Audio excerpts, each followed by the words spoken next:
Hi, Emily. I'm just taking a look at your design here.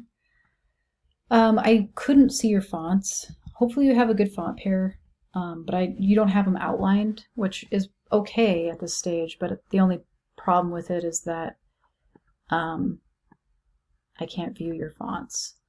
Um, but hopefully you can find a font pair that works um, that works with your logo, something with some contrast, something that's legible. Also, another thing to remember is use 100% black for the black logo, for the black and white logo. Um, I'm not saying this font pair is super successful, but it does have contrast in the weight and in the style of the text, which is, it's not great. I think I do like this, but I don't know if they work together super well, but you get my meaning. One thing is I do think these could be made thicker. I do notice that you might have made this with the paintbrush. I think it probably would have been better to maybe use the pencil tool. If you get on the pencil tool, you can double click on it and make it extra smooth. Push OK. Maybe even change the stroke color. Oops, I'm not on the right. I've actually got something selected here. I didn't mean to do that. Let's deselect by clicking off. Double click, make that smooth. And we could actually make a new layer in the layers panel over the top of this current layer. And we could probably just redraw this potentially, which is really hard for me to do without a mouse.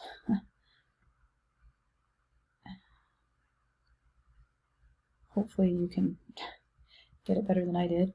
But one of the advantages of using the pencil tool, though, is that you can make the stroke larger, obviously, but also you can change the stroke profile on it, which is also interesting, a cool thing to experiment with, so that you have some more thicks and thins in your strokes. I'm not saying this is great. I don't think this is actually working very well.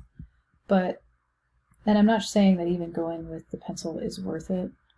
Let's put the stroke back on uniform. We could also try using the width tool. When you use the pencil tool, you can add thickness by just grabbing the stroke and pulling out sections of it. So the width tool is an interesting one to experiment with, to try and get this having a few more thicks and thins to it.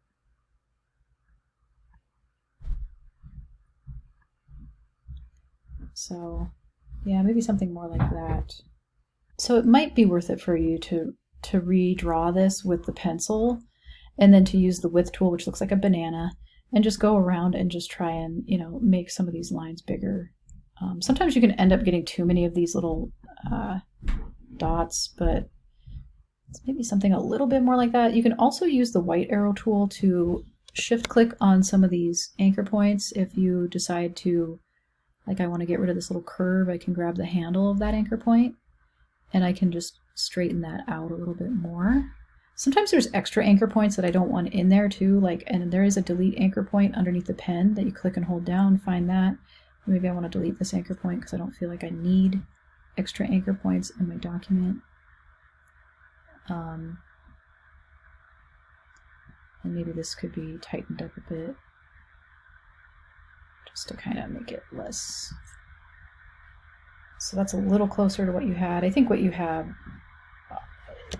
this part of what I did is not perfect, but anyway, you get the point, like a little bit more thicks and thins potentially. Although if you don't want to go that route, you can also just take what you have and add let's see, can you do that?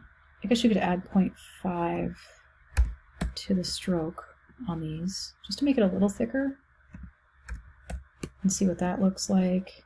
You could try using the smooth tool on part of this. Click and hold down, the smooth tool is right here, and just smoothing out this particular area right here. It could use a little bit of smoothing. You just click and drag over it.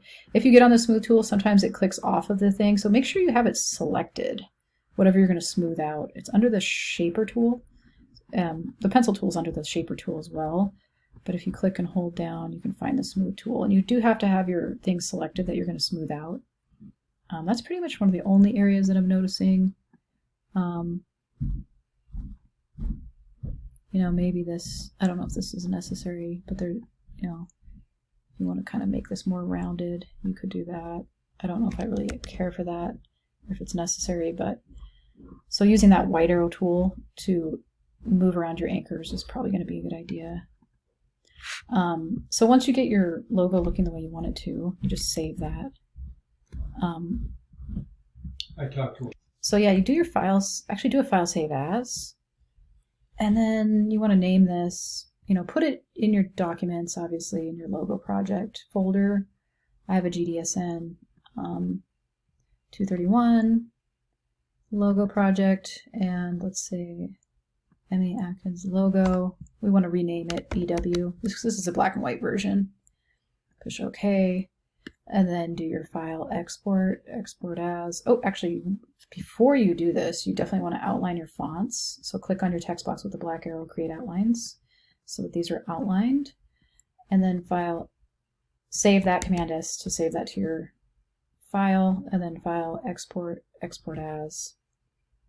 Use artboards, you do your JPEG and export. Make sure this is CMYK maximum and 300, push OK. Then you can do a file save as and rename this with a CMYK. We're going to save out an AI file that is going to be the color version, much like we did in the Illustrator demo. And then I'm going to add my colors. I'm just adding whatever colors, but don't use more than 4 colors. So 4 is the top amount that you should be using in the color logo. So hopefully this was helpful. You know, you'd save this and you would export out a JPEG just the way we did with the black and white for the color as well. So you'll have 2 AI files, 1 black and white, 1 CMYK, and 2 JPEG files, 1 black and white, 1 CMYK. And make sure you export those in CMYK, those JPEG files in CMYK at 300 ppi. All right, thanks.